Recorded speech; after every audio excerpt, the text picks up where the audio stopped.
Here's a question from a good friend of mine. His first name is Chesky. I'm not going to say his last name because I don't have his permission. Thank you for asking. And I'm going to read the question and I'm going to try to offer some insight. The title is, what do you get out of an Aliyah? And here's the question. When you do mitzvahs or learn Torah, you get, receive, experience some kind of ruchnius benefit. You make a kind of connection with Hashem, with the Eibishter, through the act and the kavanah. During and afterwards, you feel something. The longer and more intense you learn Torah during a session, the greater this connection.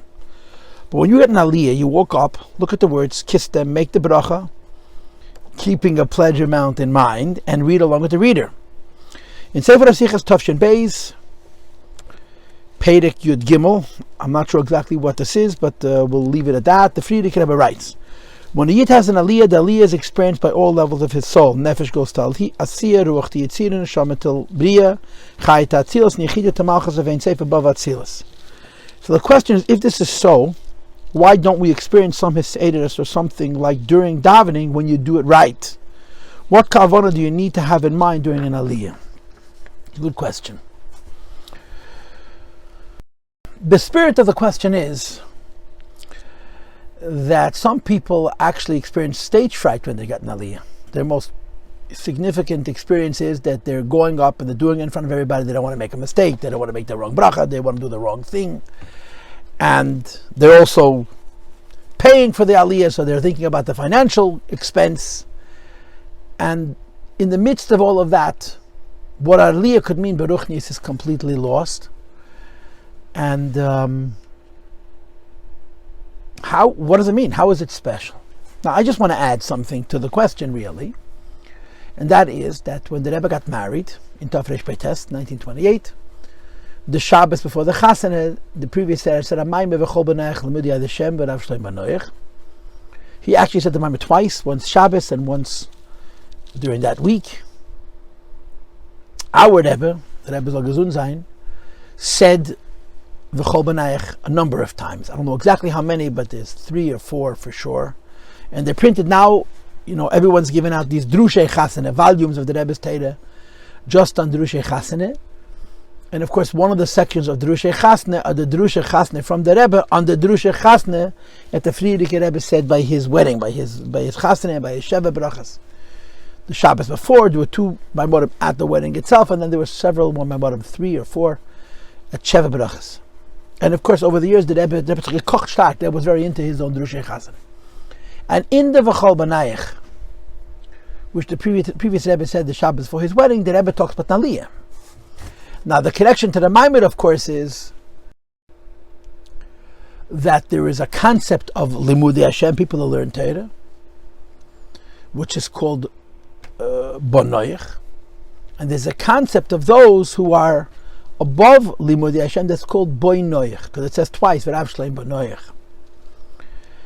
And the argument that the previous Rebbe is making, that there's someone who learns the Torah, and someone that through learning the Torah is connected to Hashem, and because when he learns the Torah is connected to Hashem, he's Boinoich. And the previous Rebbe ties this into the Aliyah. That when you get an Aliyah and you go up to the Torah, you're going up to a higher level, meaning it's not just that you're understanding the Torah better, but that you're actually connecting to the elokus of the Torah. That's the spirit of it, that's the gist of it. So essentially the question is the same. What is the previous Rebbe saying is the significance of getting an Aliyah? I'm going to tell you what I think the answer is. I can't tell you I know, but I'll tell you what I think.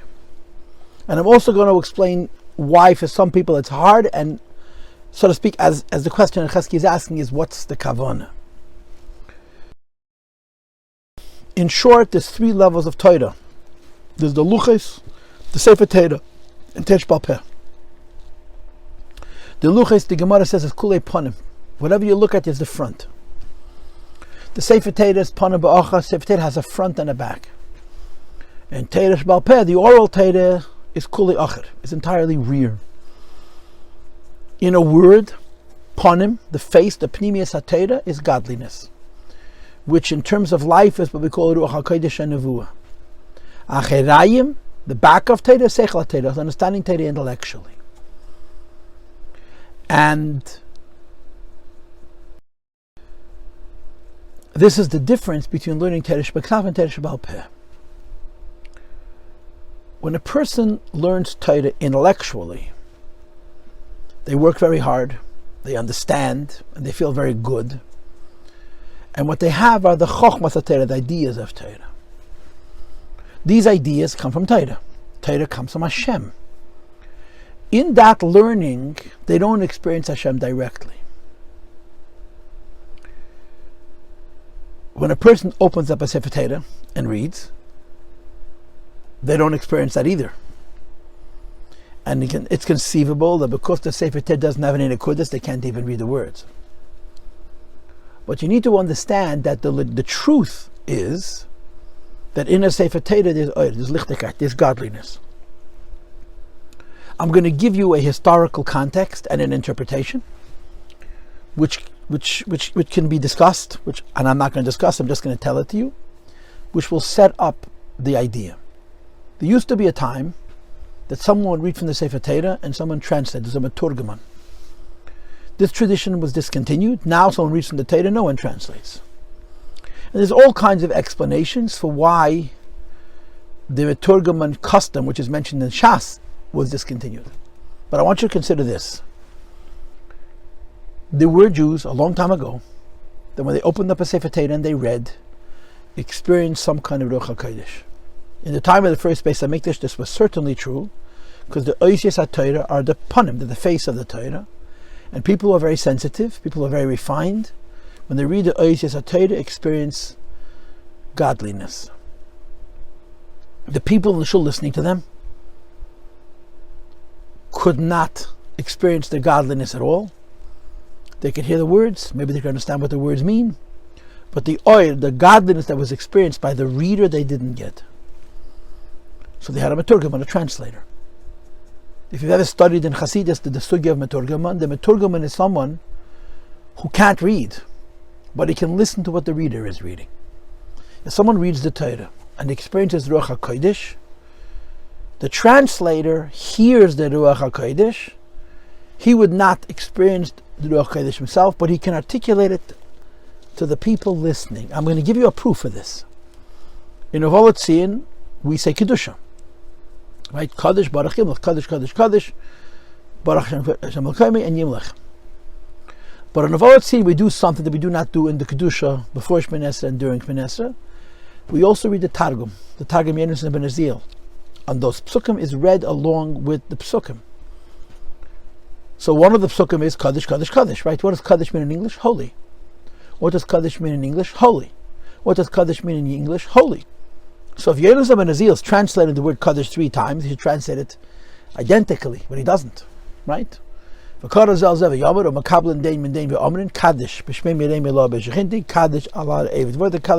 Hashem is holy in the heavens, Hashem is holy on earth, Hashem is holy in Elam Haba. How did Yenus Ben Azil get that out of the words Kadosh, Kadosh, Kadosh? He made it up. On what grounds? Now you could say he was a big chacham and he studied it, but you could also say that he was a Bal Ruach HaKodesh and he felt it. In other words, you could say a pasuk, for example, intellectually it's subject to many interpretations, but spiritually it's subject to a virtual infinity of interpretations. If a person reads Torah Shebeksav and he has a sensitivity to the Oyer, to the Ruach HaKodesh and Torah Shebeksav, every word has an infinity in it. And in the times of the first Beis Hamikdash, people experienced that Torah Shebeksav. And this is a Chassidish interpretation for why they had a Meturgaman and why the Meturgaman was discontinued.